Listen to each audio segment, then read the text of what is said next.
Welcome to Social Emotional Learning and De-Escalation. You may have previously heard the terms social emotional learning and de-escalation, but do you know what they really mean and what they mean for your work with students? Well, that's going to be the focus of our learning today. We value your time and appreciate your active participation during this module. Here are a few suggested learning norms to make the most of your time. If possible, work in an environment with as few distractions as possible so you can engage and reflect, take notes and jot down ideas and questions as needed, and lastly, use this time wisely to ensure your professional learning with university instructors is productive. The adult you thought about before shaped your understanding of who you want to be as an adult and what kind of presence you want to be for children. Just like we were learning and committing moments to memory when we were young, so are the children we work with today. Here's our agenda for this session. First, we will review our learning objectives. Then we will study each of the following topics. What is social emotional learning? Why focus on social emotional learning? Promoting and modeling social emotional learning. Creating a safe and inclusive learning environment. Navigating classroom conflict restoratively. Managing the behavior escalation cycle. And remain calm and respond to challenging behavior. By the end of this session, participants will be able to define social emotional learning and explain the 5 core competencies, explain the importance of focusing on social emotional learning and the implications for failing to do so, recognize how to promote social emotional learning through modeling, create an engaging and inclusive learning environment, navigate classroom conflict restoratively, utilize strategies to prevent behavior escalation, and learn to diffuse and de-escalate conflict in the safest and most effective way. Now I want you to think about your classroom. How do you want students to feel when they are in that space with you? What do you see and hear in your classroom if students feel the way you want them to feel? What needs to be true about their relationships and the environment for them to feel that way? I imagine that you're saying you want students to feel happy and safe and loved when they are in your classroom. You want students to feel like they can learn and be successful while also having fun. This means you have to create a positive environment where there are trusting and respectful relationships, where students know they will be listened to and taken care of and protected without judgment, and where they can be a part of a team. There are lots of skills needed to contribute to this relationships-based environment. That's where social emotional learning comes in. What is social emotional learning? The skills students have to learn in order to contribute to a learning environment that is safe and based on positive relationships are social and emotional skills. Social and emotional learning, also known as SEL or just social emotional learning, happens all the time, everywhere. As humans, we naturally learn by watching and interacting with others.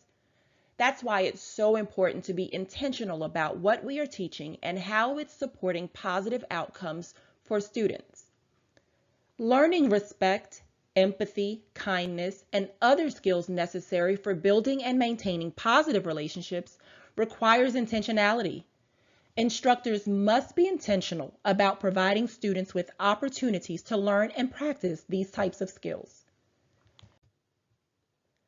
Social emotional learning is comprised of 5 core skill areas or competencies: self-awareness, self-management, social awareness, relationship skills, and responsible decision-making.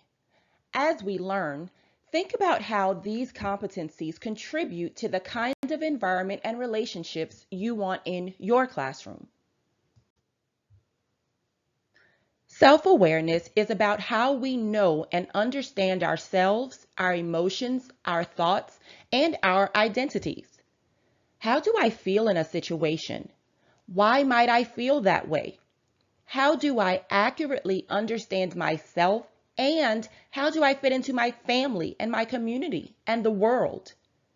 A strong sense of identity helps buffer against negative life experiences and support stronger academic, social, and emotional outcomes. When we focus on self-awareness, we give students opportunities to really think about their own experiences, their own emotions, and how they are dealing with both. In a classroom where children and adults have strong self-awareness, they can process strong emotions and experiences and communicate about them in helpful ways. They understand their strengths, yet also see ways they can grow and improve. Self-management is not just understanding who I am and how I feel, but what am I doing with that information? How am I managing my feelings? How do I turn my self-awareness and my emotions into actions that are going to make things better for myself and for others? How do I make a plan and work toward a goal I want to achieve? When we focus on self-management, we give children room to process their experiences, to work toward things that matter to them, and to see the impact they can have. In a classroom where children and adults have strong management, there are still difficult moments, but they are working through challenges in skillful ways. They are pausing and managing impulses, thinking things through, and being intentional about their next move. Students feel agency. They believe that they can make a positive difference in the world around them through their actions, and so they feel motivated to give their best. Social awareness is about our ability to understand others and how they feel, to have empathy, to really be able to put ourselves in the shoes of another person and understand and appreciate their perspective. When we focus on social awareness, young people learn how to recognize what others are feeling and to show compassion for each other. They learn about people and from people who are different from them so they can better understand others' experiences.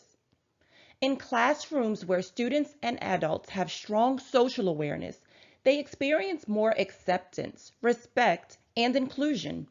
They are more likely to feel like they belong despite their differences, and a sense of belonging is critical for well-being, for satisfaction at school, and for academic motivation and achievement.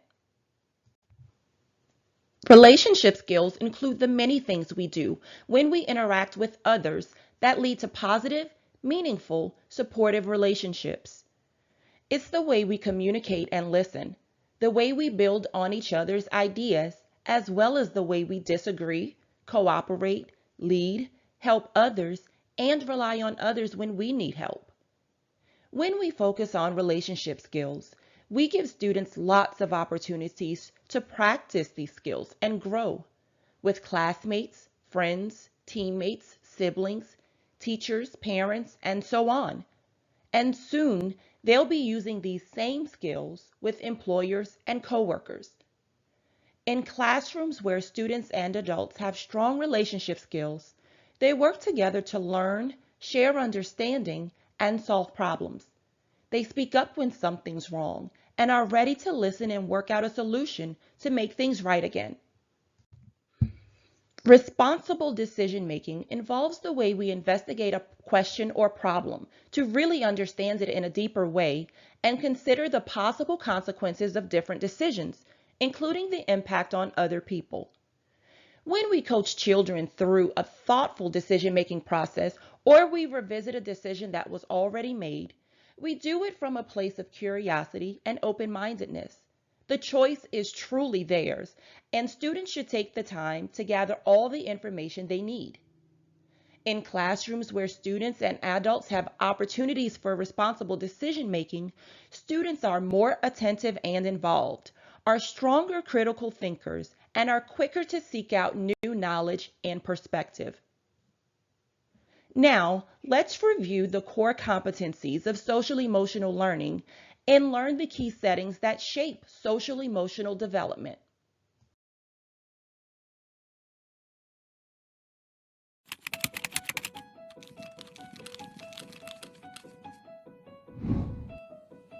Think about the young people in your lives and all the different places where they're learning about themselves, how to relate to others, and work together on goals.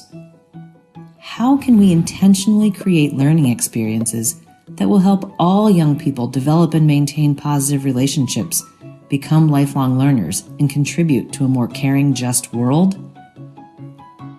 Educators, researchers, community members, families, and the students themselves agree what we need is social and emotional learning, or SEL.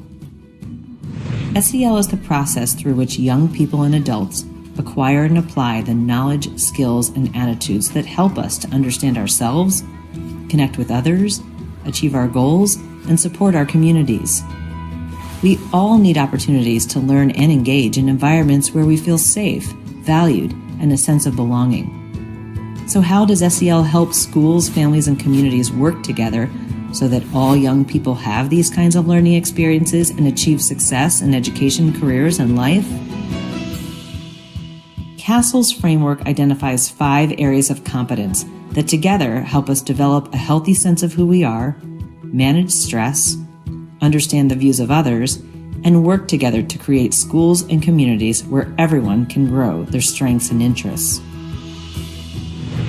Self-awareness is about how we think about ourselves and who we are. It includes understanding our culture, our thoughts, feelings, and what we believe we're capable of, and understanding how these things can influence our behaviors and beliefs. Self-management is the ability to manage those emotions, thoughts, and actions in different situations so that we can achieve individual and collective goals. This includes coping with stress and anxiety, persevering through challenges, and taking action to create positive change.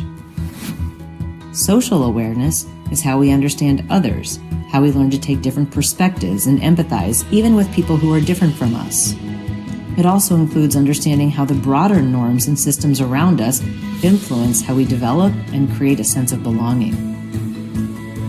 Relationship skills are how we connect and engage effectively with others, and how we form lasting friendships and connections. This includes communicating clearly, solving problems together, managing conflict and disagreements, and standing up for ourselves and the rights of others. Lastly, responsible decision-making is how we put it all together to make caring and constructive choices. This includes thinking critically about consequences, analyzing the impact of our actions on ourselves and others, and identifying solutions that support our collective well-being. We continue to develop and practice SEL throughout our lives and can adapt and apply these competencies across different contexts and cultures. How we develop SEL is impacted by our environments, which is why we need to work together across classrooms, schools, families, and communities. In the classroom, students can be explicitly taught SEL skills and also can practice and apply SEL during core subjects, like discussing different perspectives in social studies and language arts, or collaboratively problem solving in science or math. SEL is most effective when supported by evidence-based programs and trusting relationships where students are treated as partners in their learning. Beyond the classroom, SEL can be intentionally promoted throughout the school experience, from the way they're greeted in the morning to how discipline practices are carried out and how adults themselves develop and model positive relationships and the SEL competencies. Outside of school, families and caregivers provide the earliest and ongoing learning and interactions for their children, so it's important that schools listen to and authentically partner with families to help shape SEL priorities and strategies for supporting their children. Similarly, when schools partner with community organizations to align their efforts, SEL opportunities can be strengthened and students benefit even more. With SEL, we can help create schools and learning spaces where all young people feel connected, inspired, engaged, and ready to contribute to the world around them.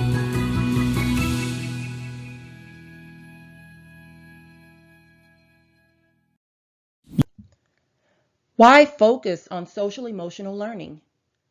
There's strong research supporting SEL.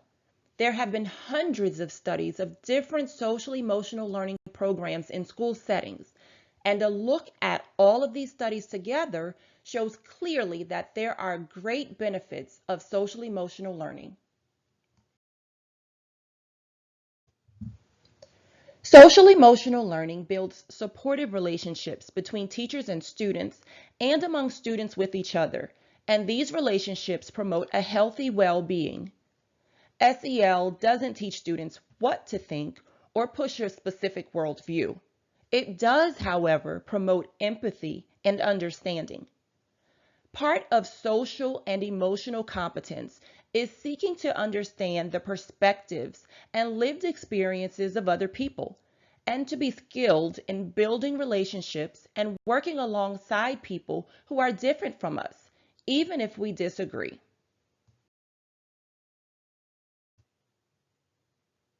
Social emotional learning helps students feel motivated to learn, persist through challenges, and succeed academically.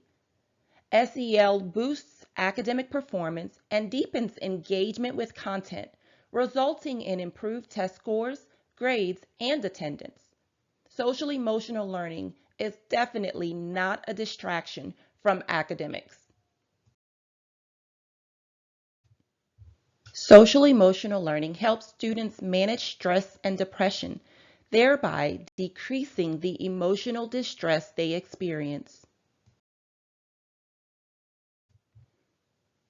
Social emotional learning improves students' attitudes about themselves, about their peers and tasks, and increases their self-efficacy, confidence, persistence, empathy, connection, and commitment to school. It helps students feel a sense of purpose. This results in reduced conduct problems and risk-taking behavior. Social emotional learning is relevant for all students in all schools as it affirms diverse cultures and backgrounds. All students bring to school their identities, strengths, values, lived experiences, and culture. SEL does not seek to have students conform to the values and preferences of the dominant culture, but instead uplifts and promotes understanding of the value diverse individuals and communities bring. Promoting and modeling social emotional learning. We know children learn by watching us. So when we build our own understanding of social emotional learning and work together to be more intentional about modeling it for children, it can be a powerful lever to strengthen relationships and supportive environments, improve engagement, and build skills that students will rely on now and in the future. As you are learning more about what social emotional learning is, you may recognize that it is already a part of the way you connect with children. We all play an important role in modeling social emotional learning for children and supporting them as they practice skills and grow. When we recognize these moments and understand that they are learning from us, it helps us choose our words and actions with intention. Let's examine how you can promote social emotional learning in your work with students. Promote self-awareness. Ask open-ended questions and show interest in what students think. This could sound like asking a student, if you could change one thing about how your day went today, what would it be? Use I statements. I say what I am feeling and what happened that led me to feel that way without blaming others. Saying something like, I felt frustrated today because I was having a hard time focusing on the work I needed to finish, shows an awareness of both your feelings and an acknowledgement of why you feel that way.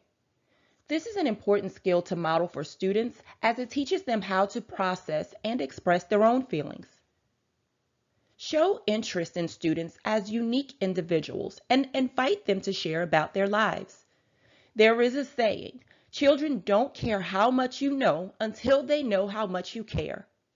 Children thrive in learning environments that allow them to be seen as more than just students, but as people who have important things to say. Set aside time for them to reflect on what they are learning and make connections to their lives. Providing students with the opportunity to reflect teaches them that reflection is important. Highlight students' contributions.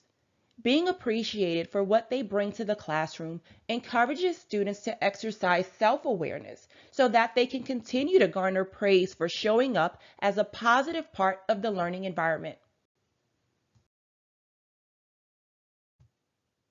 Promote self-management. Support students to set a goal and plan out the steps needed to accomplish it. These goals can be related to academic performance or behavior. Ask questions to help students prioritize tasks and decide how to use their time. Teaching students to manage their time is an important part of teaching them to manage themselves, both in academia and beyond. Discuss strategies for dealing with difficult emotions like frustration, stress, nervousness, or anger. When students have strategies for managing their emotions, they are less likely to be overwhelmed by them. Give constructive feedback and offer opportunities to improve. This encourages students to have a growth mindset and prevents them from feeling defeated when they are not initially successful, whether it be on an assignment, playing a new game, learning a language, etc. Allow students to take on meaningful responsibilities and lead routines. When students lead the classroom, they take ownership of their behavior and academic performance, which requires a level of self-management. Promote social awareness. Discuss how others might feel and ways to show empathy. This can be done through interactive read-alouds or during a community circle. Highlight differing opinions and perspectives. Encouraging discourse in the classroom provides students with a safe environment in which to learn to disagree in a constructive manner. Since they know they will be heard and their voices matter, they can practice active listening, which can be applied outside of the classroom. Recognize and apologize when something you have done or said has harmed someone. Some adults don't find it necessary to apologize to students when they are wrong, which teaches students they don't have to apologize either. Modeling the appropriate steps to take to repair harm done to others is crucial for students, as it not only teaches them the right thing to do, but also shows that you respect them as individuals. Demonstrate respectful awareness of important events, traditions, and cultural expression. This too goes a long way in showing students that you care for them as unique people. Build trusting relationships with other significant adults in students' lives. It truly takes a village to provide an exceptional education for students, so getting to know the families of your students demonstrates an understanding that everyone is important. Promote relationship skills. Model active listening. Give students your full attention. Give nonverbal signs of listening and check for understanding of what was said. Get to know and follow up about students' interests, strengths, and concerns. If your student had a big game or auditioned for the school play, ask them how it went. Be intentionally curious. In that same vein, create opportunities for students to learn about cultures, experiences, and views different from their own. This supports students' propensity to practice sensitivity and inclusivity. Practice ways to affirm and build on or respectfully disagree with others. Create habits of discussion for students that gives them the opportunities to have meaningful and respectful discourse. Communicate caring and continued positive regard, even when a student's behavior is harmful. Not only does this show a student who is having a difficult time that you still care, but it shows other students how to respond to a classmate who may be misbehaving. Promote responsible decision making. Offer choices and support students to think through pros and cons of each. Eventually, students won't need your support when making choices. Invite students to participate in decision making by offering their perspective and generating ideas. This not only lets students know their voices are important, but also teaches them to consider the perspectives of others when trying to make a decision that impacts more than just themselves. Allow students to correct mistakes and make things right. Having the opportunity to fix a mistake they've made, especially if that mistake impacted a classmate, provides students with the chance to consider not only what they did wrong, but how someone else felt about their actions and what it will take to make it right. Help students investigate the root causes of problems they see. In order for students to understand what caused a problem, they have to uncover the decisions that led to the problem. They have to reverse engineer the problem by examining the decisions that may have led up to it, and then thinking through the outcomes of each decision to determine if that was in fact a decision that contributed to the issue. Being able to take this deep dive into decision making helps students' critical thinking skills, which is necessary for decision making. Let's take a moment to reflect. Why is building your understanding of social emotional learning important for your work with students?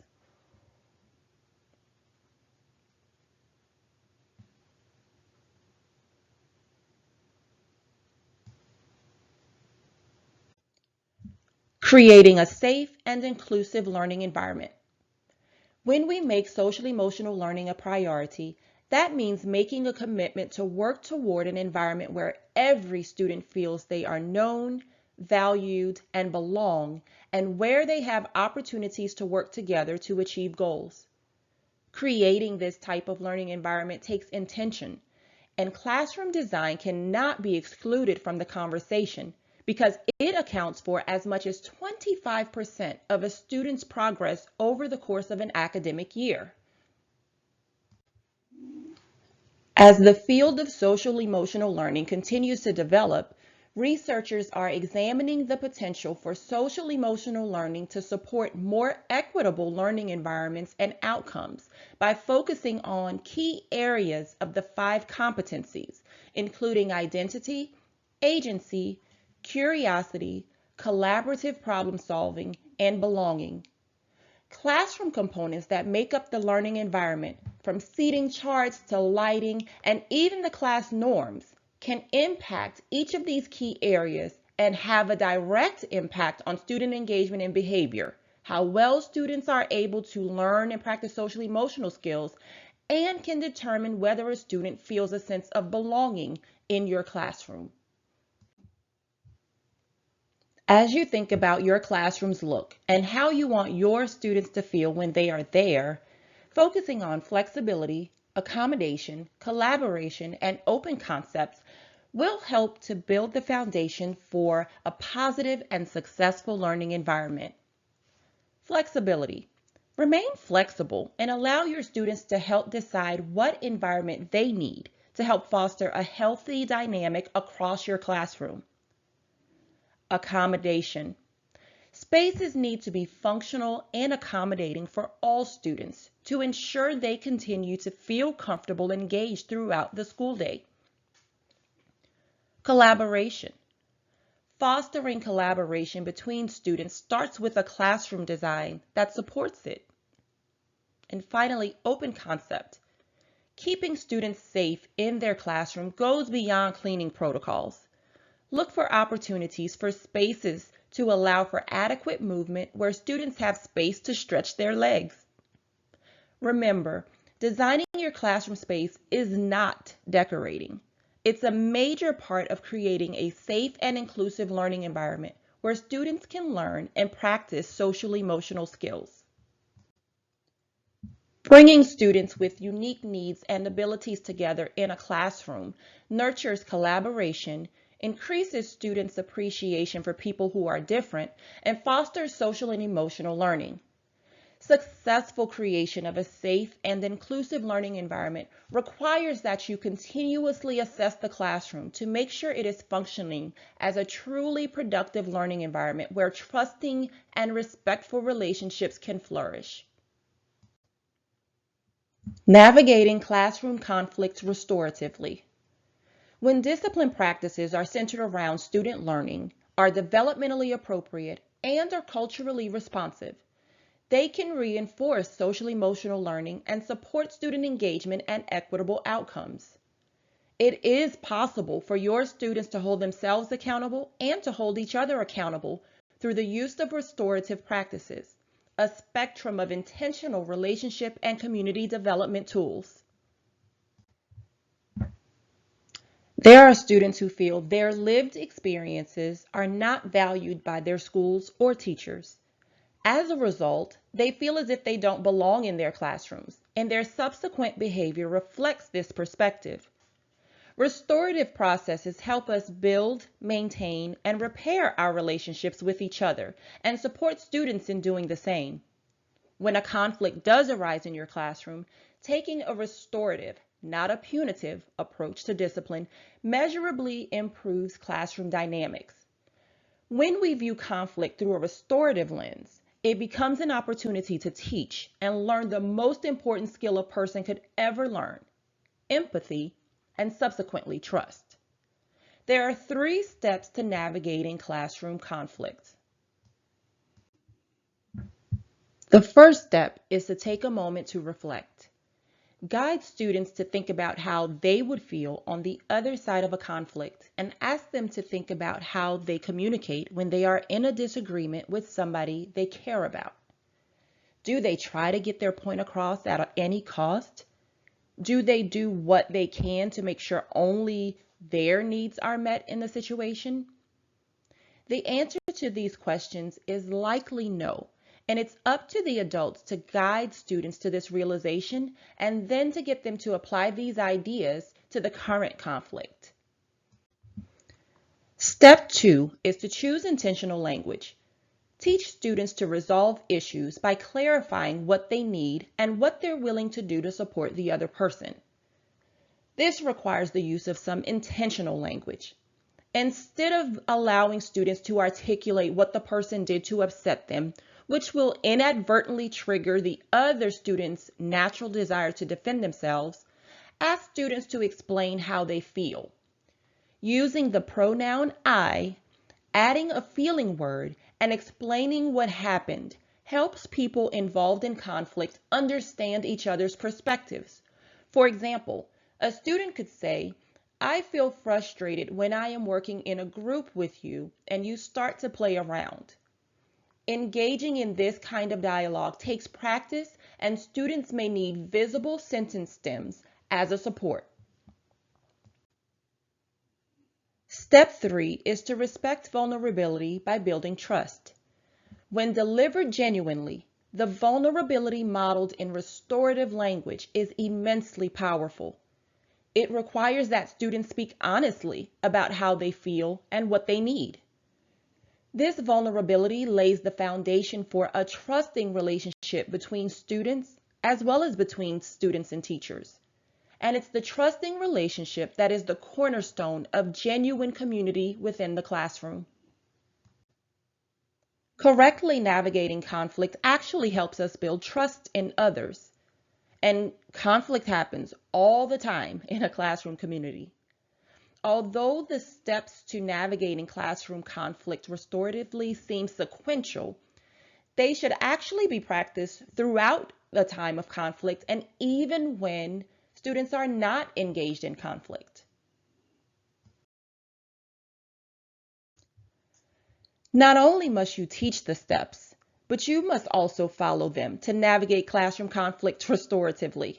What would you do in this scenario?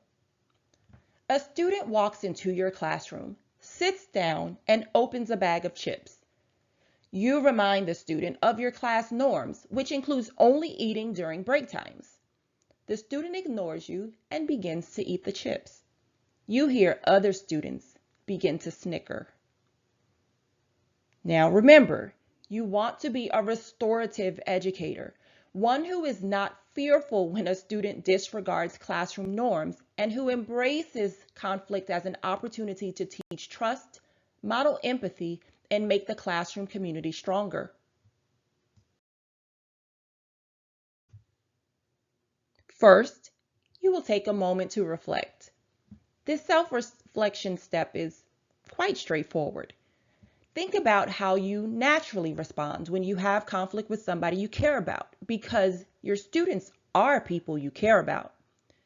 Do you try to get your point across at any cost? No, not if we truly care about the person, because getting our point across is not worth the cost, which could be trust, respect, or the entire relationship. Do you do what you can to make sure only your needs are met in the situation? Of course not. When trying to resolve a conflict, we want to make sure everyone's needs are met when we care about the person we are in conflict with. Reflection is an important tool for identifying who you want to be as an educator, especially when times are difficult. Now that you've forced yourself to take a moment to reflect on how to best engage in conflict with someone you care about, consider what would happen if you tried to resolve the issue by clarifying what you need and what you're willing to do to support the other person. This is going to require some intentional language. Instead of saying, "You've upset me because you know snacks are only allowed during breaks," say, "I feel frustrated when I spend time preparing a lesson and snacks distract you and others from learning. I really appreciate what you bring to our classroom community and want to make sure you're getting what you need from me. I need you to only eat snacks during our breaks. What can I do to help you with that?" Notice that this language clearly states what you need from the student and asks what the student needs from you. Instead of only stating what the student did to upset you and triggering the student's natural desire to be defensive, you have spoken vulnerably, which builds respect and trust.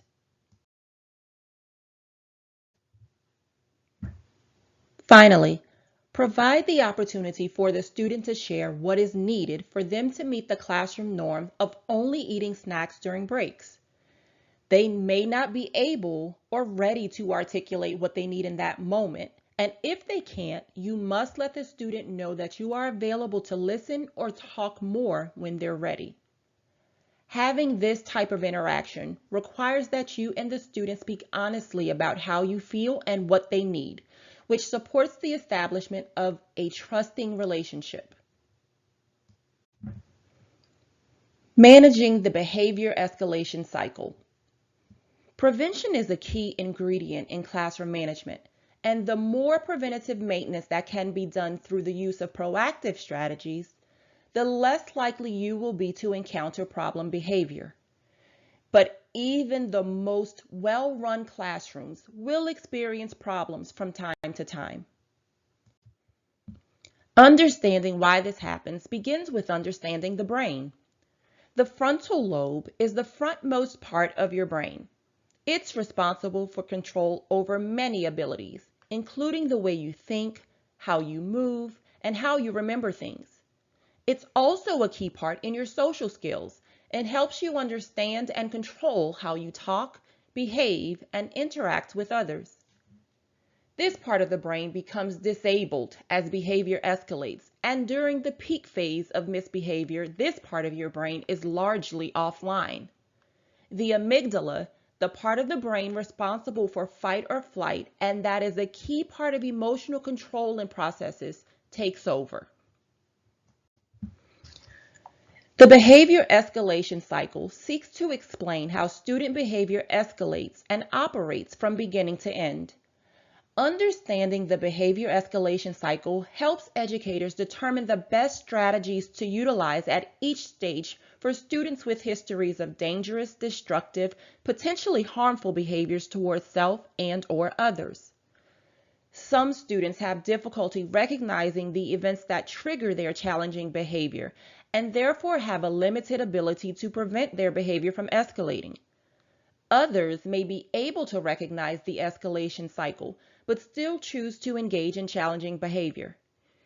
Each student's escalation cycle follows the phases of the behavior escalation cycle, but they don't always progress through the phases cleanly, meaning students may de-escalate and then re-escalate to a higher intensity phase if the situation was not handled appropriately. The goal is for students to remain in a calm state so that learning can take place. When students are calm, instructors can employ a variety of strategies to prevent the escalation of challenging situations. The first phase of the behavior escalation cycle is the calm phase. Every student with a history of dangerous and/or severe high-intensity behavior goes from calm to not calm. Even students without this type of history can escalate from time to time. When students are in the calm phase, they are cooperative.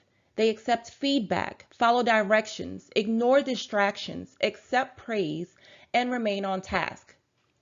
Maintaining this phase for students is a high priority, and it provides an opportunity for teaching strategies that promote and maintain desired student behavior and a longer calm phase for all. Here are some strategies to use when students are in the calm phase. Arrange for high rates of successful academic and social interaction by creating and maintaining a safe and connected classroom structure that includes social emotional learning and restorative practices. Teach skills that students need to learn to be successful in all areas of the classroom and school, including replacement behaviors and emotion regulation skills such as relaxation, distraction, positive self-talk, mindfulness, and self-soothing. Provide quality instruction that is culturally relevant and engaging. Utilize the positive relationships in addition to quality instruction to manage student attention throughout your lessons. Teach and model positive behavior expectations. Discuss examples and non-examples, practice, and provide consistent feedback on correct and incorrect displays of behavior. The next phases of the behavior escalation cycle are the trigger and agitation phases. Triggers are events that occur that provoke agitation and potentially lead to more high-intensity behavior if certain practices are not implemented. Some common triggers students experience at school include difficult or non-preferred tasks, confusion about class assignments, negative interactions with teachers or peers, or a change in routine or schedule. Students who are triggered and/or agitated may display some observable behaviors, such as creating low-level disruptions like being off task or not engaging in class activities. They may verbally protest a directive given and attempt to negotiate or argue. They may exhibit what's called junk behavior, which is behavior that is not harmful or dangerous, but that is inappropriate. Students can progress from the trigger phase to the agitation phase quickly, so immediate intervention is a must. Once a student is triggered and agitated, instructors must utilize a variety of strategies before a situation escalates and must avoid certain responses to discourage further escalation. Remove or reduce contact with whatever has triggered the student. Prompt the student to implement coping strategies such as self-soothing or avoiding intentional contact with the trigger. Prompt the student to use the replacement behaviors that have been taught, modeled, and rehearsed during the calm stage, and if necessary, specifically identify the replacement behavior that will receive the same outcome as the challenging behavior. For example, if the function of the student's behavior is to get attention, say, "I will come over to talk with you once you start working on your assignment." Reinforce the student for exhibiting the replacement behaviors. Remember, the behaviors we praise are the behaviors we will see more often in our classrooms, so intermittently reinforce subsequent on-task behavior. Once a student is in the agitation phase, focus on escalation prevention and redirection. The agitation phase marks the point at which the student has escalated and the previous strategies are insufficient to avoid potential further escalation. The aim here is not to set firm limits and enforce them, as the student will likely escalate to a point that is highly disruptive, dangerous, and/or destructive. Increase opportunities for success by providing a stimulus change, briefly removing the student from the source, may help maintain compliance and avoid further escalation. This can be accomplished by changing who they are working with, their location, or the instructional activity. For students with more developed reasoning abilities, you can work early in the agitation phase with the student to collaboratively identify the source of the problem and generate mutually agreed upon solutions so the student does not feel the need to escalate.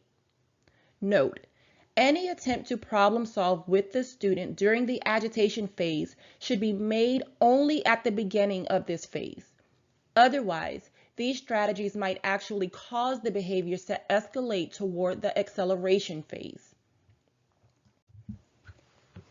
Here are some strategies for you to use when a student is in the agitation phase before there is an escalation in behavior. Achieve eye contact as a way to connect to the student. Use the student's name to help them be present. We want them to go back to using their thinking brain. Show empathy and understanding for how a student is feeling and offer support. Try not to judge or discount students' feelings because whether or not you think the feelings are justified, they're real to the student, so pay attention. Give nonverbal signals that have been prearranged with students. Use proximity and praise as a way to provide ongoing support for students and to reinforce any expectations that are being met. If possible, stand about 1.5 to 3 feet away from a student who is escalating. Allowing some personal space tends to decrease their anxiety and can help prevent further escalation. If necessary, remove the student from the immediate environment and give them time to think before attempting to have a full conversation. If working with a group is what has caused the student's agitation, provide the student with independent activities to complete instead of the group assignment. Clearly state what a student needs to do by giving more start requests than stop requests, but choose wisely what you insist upon. It's important to be thoughtful in deciding which rules are negotiable and which are not when a student is triggered or agitated. The moment a student loses control, the less they hear your words and the more they react to your nonverbal communication. Be mindful of your gestures, facial expressions, movements, and tone of voice. Provide opportunities for students to move around during lessons to give them a chance to exert energy in a positive and focused way. Give an agitated student options and set limits. Give clear, simple, and enforceable limits while offering concise and respectful choices and consequences. Suggest relaxation techniques such as take a deep breath, breathe in for 5 seconds and out for 3 seconds. Take a break for a sip of water, and we can talk when you come back.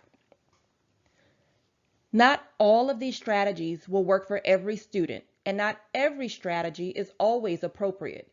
It's up to you to learn your students to gauge which strategy is the most appropriate to prevent further behavior escalation. Let's reflect. Think about a time you were in an escalated emotional state. What actions would have been ineffective in de-escalating your emotions?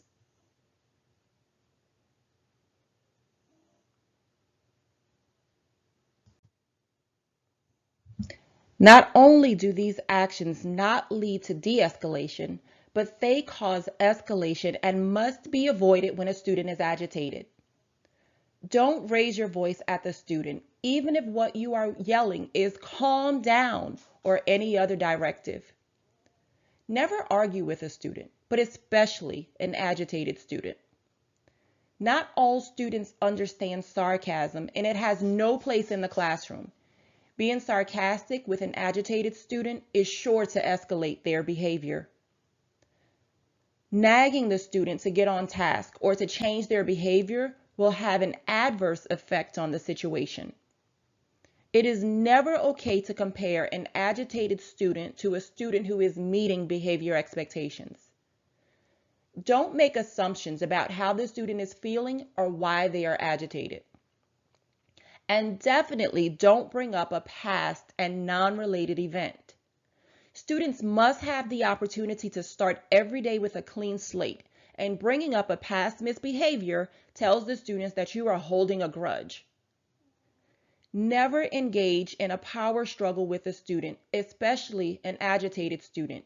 You will lose every time. For your safety and the safety of the class, you must never move into an agitated student's space if you are not already in close proximity, and never touch or grab an agitated student or their belongings. Both of these actions may make a student feel threatened and immediately cause their behavior to escalate rapidly and significantly. After the agitation phase is the acceleration phase. Students in the acceleration phase continue to escalate their behavior and are unwilling or unable to communicate with the adult who may be attempting to support. They question, argue, and engage in confrontational interactions. They are defiant of teacher communication. The aim during this phase is to set up places where the student can go in order to engage in calming activities and potentially use emotion regulation strategies. To de-escalate and redirect a student who is in the acceleration phase, use nonverbal empathy messages and do not engage in verbal explanations, cajoling, or other interactions that will further escalate the student's behavior. Avoid power struggles. Provide students choices in which complying with directions is more advantageous than not. Wait a moment. Step away. Do not do or say anything that may make the situation even worse by explaining, demanding, warning, or any other corrective procedures at that moment. Consider gesturing toward a personalized spot in the room to calm down in an inviting, non-demanding manner. When a student reaches the peak phase of the behavior escalation cycle, they have reached full escalation and there is potential for highly disruptive, dangerous, or destructive behavior. The student's frontal lobe has been disabled by adrenaline, and the amygdala has taken over the student's emotional control and behavior. Students may physically assault others, hurt themselves, cry hysterically, or destroy property, any of which poses great risk to the safety of the students, staff, and others if the situation is not addressed appropriately. During the peak phase, you must work to support the entire class, not just the student who is acting out. It is imperative that you regulate your own behavior by using calm voice tone, decreasing the amount of words spoken, leaving spaces between words, and decreasing voice volume, making sure the student does not feel they're being overwhelmed by the adults and forced to do something.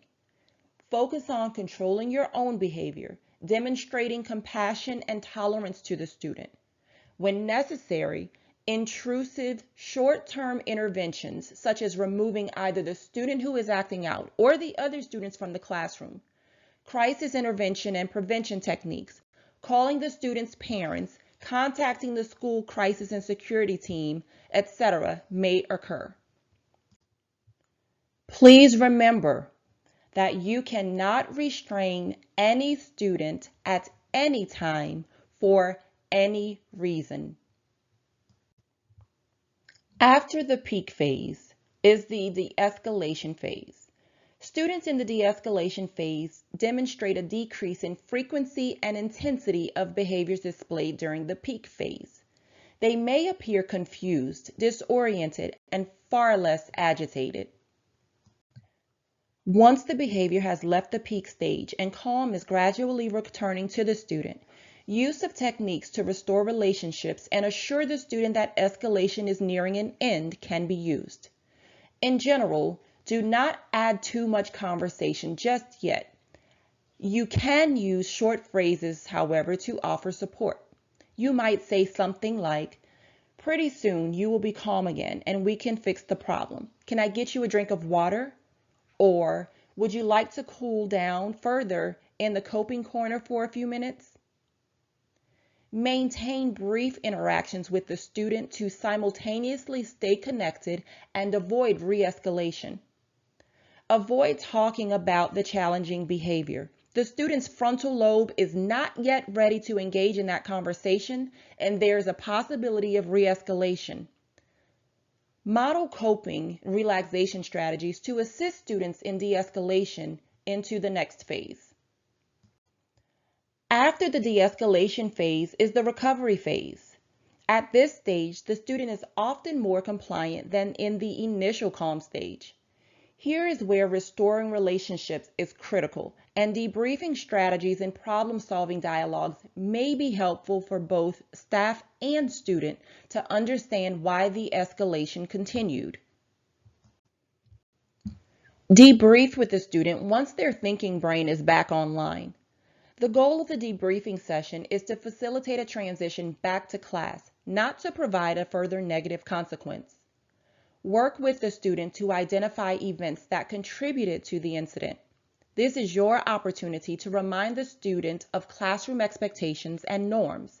It's also a time to teach replacement behaviors or to review the strategies that can be utilized when the student encounters similar situations in the future. For students with limited language and/or reasoning skills, model, practice, rehearse, or role-play coping strategies and/or replacement behaviors and skills. Take the steps learned in navigating classroom conflict restoratively section of this presentation to restore relationships prior to re-entry into tasks. It is appropriate to discuss consequences during the debrief session with the student.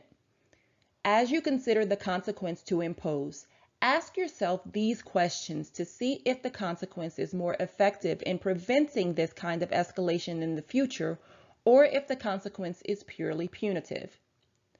Does the consequence model, instruct, or teach a more appropriate behavior? Does it provide opportunities to practice replacement behavior?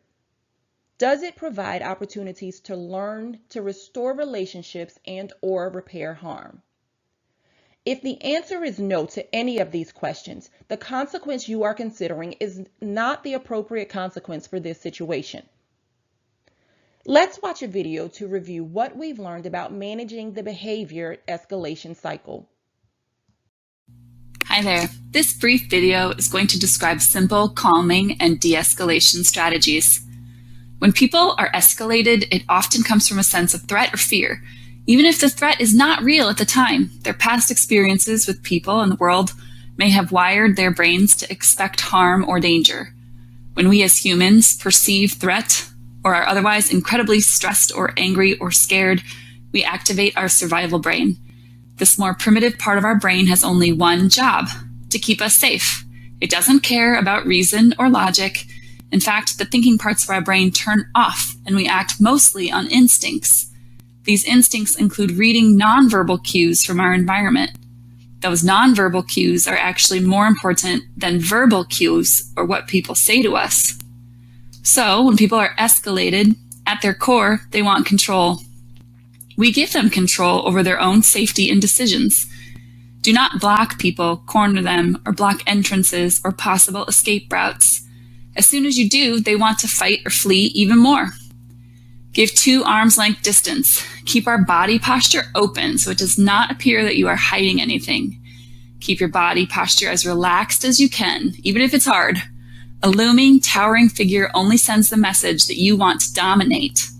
So if it feels okay to do so, ask them what would make them feel safe or feel better. Put the control back on their turf. Ask what would help. Ask what could happen next. One of the most famous practices and sayings for de-escalation is low and slow, from Teresa Bolick. Low and slow refers to both your body movements and your voice or speech. Just like it sounds, we want to keep the tone of our voice low and the speed of our voice slow. When you lower your tone and speed, it makes it more possible for the other person to process what you are saying and not feel threatened, as opposed to a higher pitched tone and quick speech, which frankly increases stress. Then we also try to lower and slow down our body movements and posture. So try to sit in a chair or on the floor, especially if you're with children, and especially if the person who is escalated is lower down than you. Maybe they're on the floor or in a chair. If you get on an even playing field, this gives the nonverbal cue that you mean no threat. And try to slow down your body movements so as to not further alarm their cues for danger. Move slowly, walk slowly, keep your hands out and open where they can see them. Next, use the tip, name it to tame it, made popular by Dan Siegel. By naming emotions, we gain control over them. Therapists have known this forever. Acknowledge that they may be feeling anxious, angry, especially if it's a child. Stay with that feeling, validate it. Let them know the feeling is okay as long as they stay safe. We also like to say, regulate over educate. When people are in distress, it's not the time to teach or educate or think back about what they could have done differently. The only goal is to regulate their emotions. Usually this is done by giving space and time, staying calm, and helping provide a calming atmosphere. It takes the body 20 to 30 minutes to come back down to baseline after a perceived or an actual threat. Just think of your own situations when something really scared you or startled you. Even if you look like you're getting back to normal, your body is still pumping all those stress hormones for a while. So wait it out. Just help people regulate. If the person was aggressive or destructive, especially if it's a child, there does, of course, need to be a consequence. But wait on talking about the consequence. Finally, two of the most important things you can do all along the way, and best before people get too distressed, or even while they're distressed, is to validate their feelings and be empathic. I see you are struggling. I see this is hard. If it's okay, I'll stay here with you until you feel better. Remain calm and respond to challenging behaviors. Prevention is a key ingredient in classroom management, and the more preventative maintenance that can be done through the use of proactive strategies, the less likely you will be to encounter problem behavior. But even the most well-run classrooms will experience problems from time to time. When challenging behavior does occur, it must be handled in a professional, mutually respectful way that still holds the offending students accountable while minimizing disruptions to learning. Although it is acceptable to ignore some off-task behaviors at times, it is important to respond to challenging behavior as it occurs. Conflict is inevitable, but combat is optional. And with prompt attention paid to emergent misbehavior through early intervention strategies, up to 90% of minor pesky behavior problems can be eliminated in the classroom. In all cases, a proper response to misbehavior begins early on in the chain of events. Instructors must commit to dealing with problem behaviors when they first occur by first evaluating the nature or threat of the behavior to student learning and then by responding appropriately. As you address challenging behavior, you must maintain self-control, remain calm, model cognition, avoid power struggles, and use diffusers. Essential to successfully managing challenging behavior is the ability to first maintain self-control in the heat of the conflict. Losing control and responding in anger or emotional outbursts is not only unprofessional, it results in a loss of respect for you as an instructor and brings you down to the offending student's level. You lose all credibility and your power and authority are compromised. Losing self-control equates to losing control of your classroom. It's a signal to your students that you are no longer running the show. Maintaining your self-control when confronted with disrespectful or defiant behavior is, of course, easier said than done. However, like most skills, it is a learned behavior that can be acquired through habitual practice. The first step in maintaining self-control is to simply remain calm. When faced with disrespectful or challenging behavior, do not immediately react. Instead, take a deep breath to help you relax and remain silent, at least initially. If you overreact, then 30 students have just witnessed how to set you off, which virtually guarantees that they will try it again. Plus, students tend to stick together and not support you publicly during challenges. It's not cool to defend the teacher. So when you take on one student, you may be taking on the entire class. Remaining calm does not mean we're going to just ignore the problem either. For if you ignore it, then 30 students have just witnessed you back down and relinquish your authority. You're not going to ignore the problem or overreact, both of which result in a loss of control and authority. Instead, you will respond correctly in action and timing.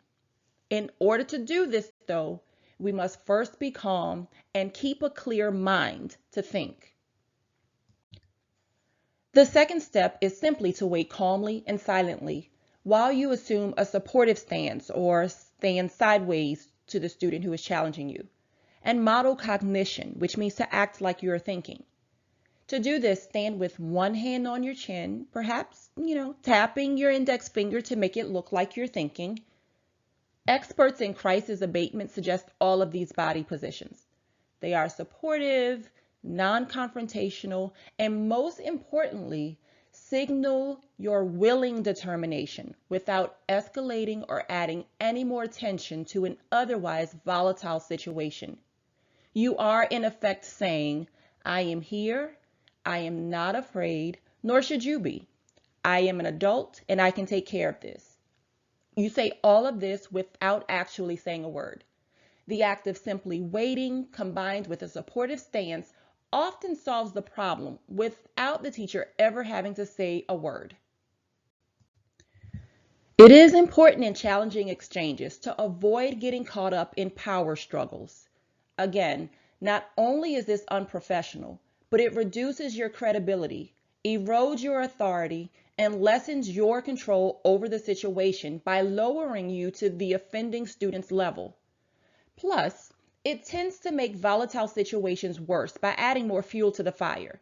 And then the inevitable blow up occurs as the unbearable limit is reached, transforming what was a minor problem into a more serious and threatening one.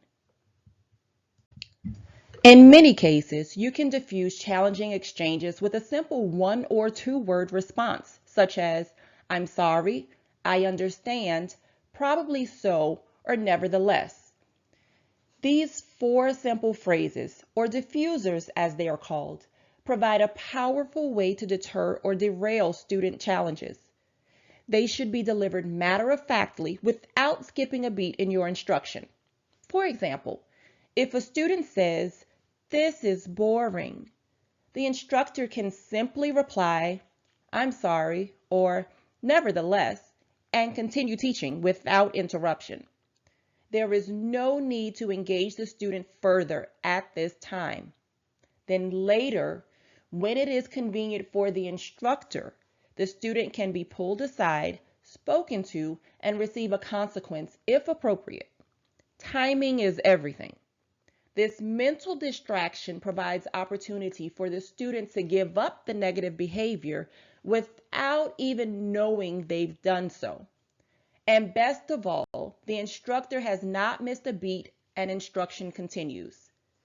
Use diffusers to disrupt the disruptor. Let's review what we've learned in this session.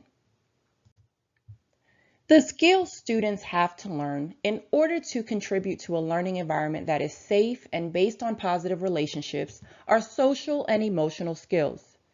Social emotional learning is comprised of 5 core skill areas or competencies: self-awareness, self-management, social awareness, relationship skills, and responsible decision-making that are shaped in 4 key settings: the classroom, school, with families and caregivers, and in the community.